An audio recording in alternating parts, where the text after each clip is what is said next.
the next Eden Hazard, the Ukrainian Neymar, Chelsea's savior.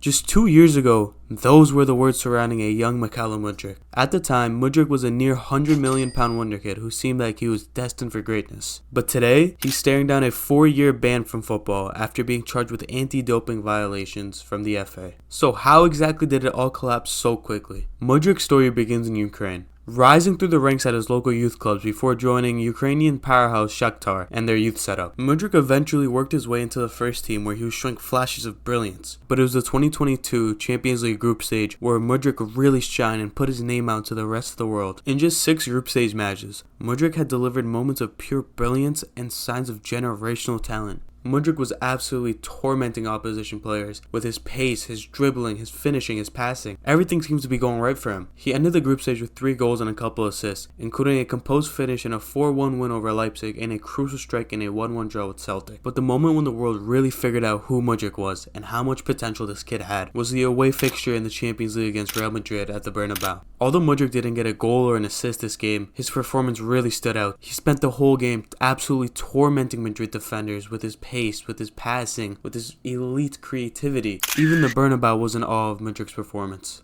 They gave him a standing ovation when he was subbed off. At just 21 years old, he wasn't just putting up the stats, he was dominating games on Europe's biggest stage. Fans took notice, so did the media, and soon so would 2 of the biggest clubs in the Premier League. In the January 2023 transfer window, Mudryk was very sought after by Chelsea and Arsenal. Arsenal were the frontrunners, pretty much having the transfer locked up in early January. But Chelsea swooped in the last minute with a shocking near £100 million package. Mudryk then ended up signing a 8.5-year contract, one of the longest and most extensive in the club's history. For Chelsea fans, it seemed like it was the dawn of something special. And that special feeling would only get more enhanced when he made his debut at Anfield, against a tough Liverpool side.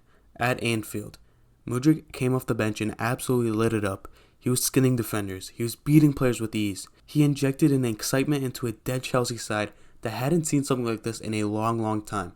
Chelsea were struggling this season. They were in the bottom half. It seemed as though Mudryk was a diamond in the rough. He brought hope back to Chelsea fans, who were going through their toughest season in years. Even in a lackluster squad, it seemed like he was the one that was meant to get them out of the rough and back into greatness. The media also exploded. Everyone could see the raw talent that this kid had. But as the months passed, the hype began to fade. But the truth was, Mudryk was just a raw talent. He struggled to adapt to the Premier League. He had inconsistent managers. The dressing room was broken, and Chelsea was a hostile environment to develop for any youngster. Next came the 23-24 season under Pochettino. Mudryk started to get a little bit more game time, but this didn't really help him. His performances were still inconsistent, but he still was showing signs of that talent that we all know he had. He scored important goals against Fulham and Newcastle in the Cup, and it did seem like he was improving his game. In the end, he helped Chelsea to a top 6 finish, which was much better than last season, but the fans and the media had turned on him. Everyone began to criticize him, and it seemed pretty unfair. He wasn't getting consistent game time, and the team as a whole were not really playing that well, and Mudryk was the scapegoat. Rival fans and the media were asking, was he really worth all that money? Did Chelsea buy into the idea of Mudryk and not the player? At the start of this season, 24-25 season, Mudryk was starting to prove all these people wrong. He was scoring goals in the Conference League. He was getting more regular appearances off the bench and some starts in the Premier League, and it really seemed like Maresca had a plan for him. Chelsea were also flying, reaching top of the table at one point, but in the December of 2024, it all came crashing down. The club had announced Mudryk was not training with the team due to health-related concerns, but the truth was far more serious. Mudryk was accused of taking PEDs, performance-enhancing drugs, and was suspended for the foreseeable future.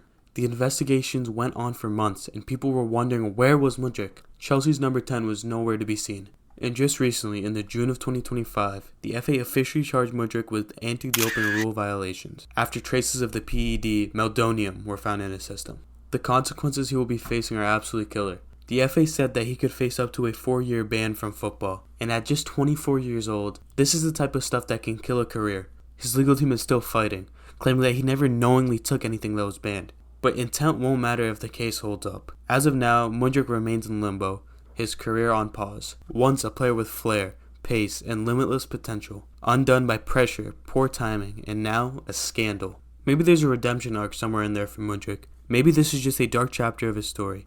But unless something changes very soon, Mudryk's story won't be about what he achieved. It'll be about what could have been, just like many others before him.